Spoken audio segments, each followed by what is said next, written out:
जय श्री राधे गोविंद। श्री हरिदास। ओम नमः शिवाय। आज हम अपने इस वीडियो में श्रावण मास महात्म्य अध्याय 17 सुनेंगे। इससे पिछले वीडियो में हमने अध्याय 16 सुना था, जिसमें भगवान शिव स्वयं ब्रह्मपुत्र सनत कुमार को शीतला सप्तमी व्रत की विधि का वर्णन बताते हैं और साथ ही व्रत की कथा भी सुनाते हैं। और आज हम इस वीडियो में श्रावण मास महात्म्य अध्याय 17 में भगवान शिव द्वारा बताए गए पवित्रारोपण विधान को जानेंगे, जो अष्टमी के दिन किया जाता है। अब आज का अध्याय शुरू करते हैं। भगवान श्री सदाशिव ने श्री सनत कुमार जी से कहा, हे देवेश, अब मैं तुम्हें शुभ पवित्रारोपण के संबंध में बताता हूँ। पहले सप्तमी के दिन अधिवासन कर अष्टमी के दिन पवित्रारोपण कराना चाहिए। जो जीव पवित्रा बंधवाता है उसके पुण्य फल को सुनिए। सभी प्रकार के यज्ञ, व्रत तथा दान करने और सभी तीर्थों में स्नान करने का फल मनुष्य को केवल पवित्रा धारण करने से प्राप्त हो जाता है, क्योंकि भगवती शिवा सर्वव्यापिनी है। इस व्रत से मनुष्य धनहीन नहीं होता, उसे दुख, पीड़ा तथा व्याधियाँ नहीं होती, उसे शत्रुओं से होने वाला भय नहीं होता और वह कभी भी ग्रहों से पीड़ित नहीं रहता। इससे छोटे बड़े सभी कार्य सिद्ध हो जाते हैं। हे वत्स, मुनियों तथा राजाओं के, विशेष करके स्त्रियों के पुण्य की वृद्धि के लिए इससे श्रेष्ठ कोई अन्य व्रत नहीं है। हे तात, सौभाग्य प्रदान करने वाले इस व्रत को मैंने आपके प्रति स्नेह के कारण बताया है। हे ब्रह्मपुत्र, श्रावण मास के शुक्ल पक्ष की सप्तमी तिथि को अधिवासन करके देवी के प्रति उत्तम भक्ति से संपन्न वह मनुष्य सभी सामग्री से युक्त होकर सभी पंच द्रव्यों जैसे गंध, पुष्प, फल आदि अनेक प्रकार के नैवेद्य तथा वस्त्राभरण आदि संपादित करके इनकी शुद्धि करें। इसके बाद पंचगव्य का प्राशन कराएं, चरु से दिग्बल्ली प्रदान करें और अधिवासन करें। उसके बाद सदृश्य वस्त्रों तथा पात्रों से इस पवित्र को आच्छादित करें। पुनः देवी के उस मूल मंत्र से उसे 100 बार अभिमंत्रित करके सर्व शोभा समन्वित उस पवित्र को देवी के समक्ष स्थापित करें। इसके बाद देवी का मंडप बनाकर रात्रि में जागरण करें और नट नर्तक तथा वारांगनाओं के अनेक विध कुशल समूहों और गाने बजाने तथा नाचने की कला में प्रवीण लोगों को देवी के समक्ष स्थापित करें। उसके बाद प्रातःकाल विधिवत स्नान करके पुनः बलि प्रदान करें। इसके बाद विधिवत देवी की पूजा करके स्त्रियों तथा द्विजों को भोजन कराएं। पहले देवी को पवित्र अर्पण करें और अंत में दक्षिणा प्रदान करें। हे वत्स, अपने सामर्थ्य के अनुसार कार्य सिद्धि करने वाले उस नियम को धारण करें, जैसे राजा को प्रयत्नपूर्वक स्त्री के प्रति आसक्ति, जुआ, आखेट तथा मांस आदि का परित्याग कर देना चाहिए।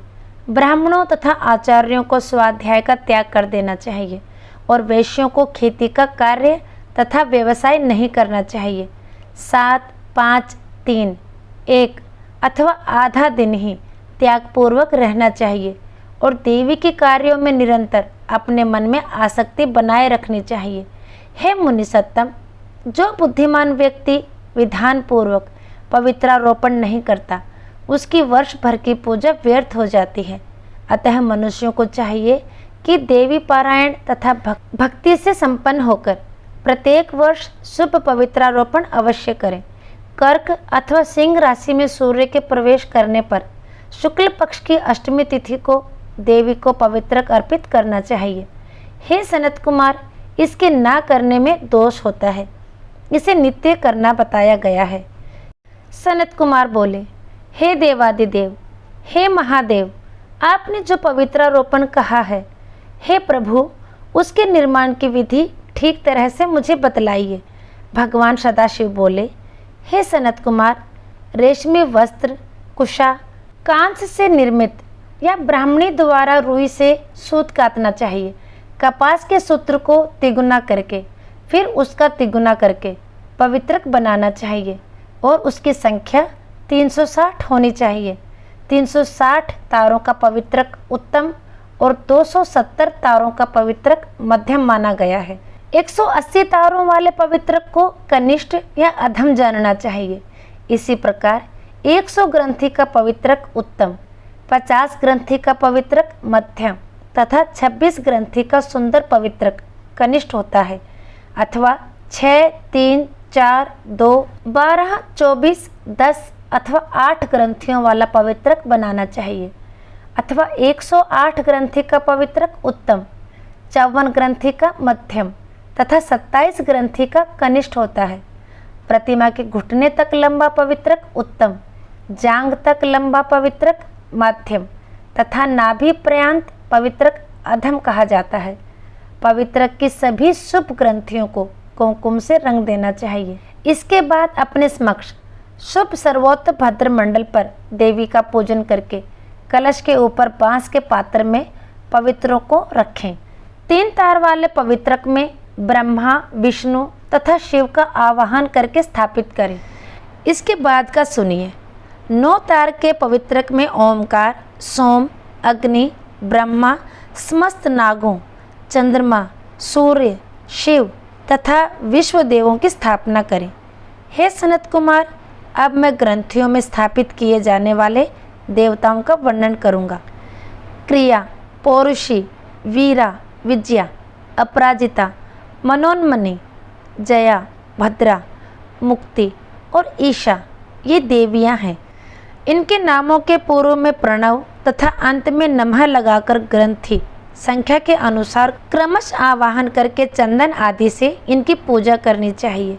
इसके बाद प्रणव से अभिमंत्रित करके देवी को धूप अर्पण करना चाहिए।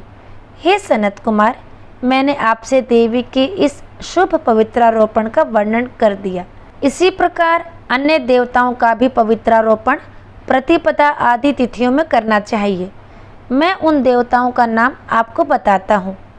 कुबेर, लक्ष्मी, गौरी, गणेश, चंद्रमा, बृहस्पति, सूर्य, चंडिका, अम्बा, वासुकी, ऋषिगण, चक्रपाणि, अनंत, शिवजी, ब्रह्मा और पितर। इन देवताओं की पूजा प्रतिपदा आदि तिथियों में करनी चाहिए। यह मुख्य देवता का पवित्रारोपण है। उनके अंग देवता का पवित्रक 3 सूत्रों का होना चाहिए। भगवान श्री सदाशिव ने कहा, हे विपेंद्र, अब मैं श्रावण मास के दोनों पक्षों की नौमी तिथियों के करणीय कृत्य को बताऊंगा। इस दिन कुमारी नामक दुर्गा की यथाविधि पूजा करनी चाहिए। दोनों पक्षों की नौमी के दिन नक्त व्रत करें और उसमें दुग्ध तथा मधु का आहार ग्रहण करें अथवा उपवास करें। उस दिन कुमारी नामक उन पाप नाशिनी दुर्गा चंडिका की चांदी की मूर्ति बनाकर भक्ति पूर्वक सदा उनका अर्चन करें। गंध, चंदन, कनेर के पुष्पों, दशांग धूप और मोदकों से उनका पूजन करें। उसके बाद कुमारी कन्या, स्त्रियों तथा विप्रों को श्रद्धापूर्वक भोजन कराएं। फिर मौन धारण करके स्वयं बेलपत्रों का आहार ग्रहण करें। इस प्रकार जो मनुष्य अत्यंत श्रद्धा के साथ दुर्गा जी की पूजा करता है वह उस परम स्थान को जाता है जहाँ देव बृहस्पति विद्यमान है। हे विधि नंदन, यह मैंने आपसे नौमी तिथि का कृत्य कह दिया।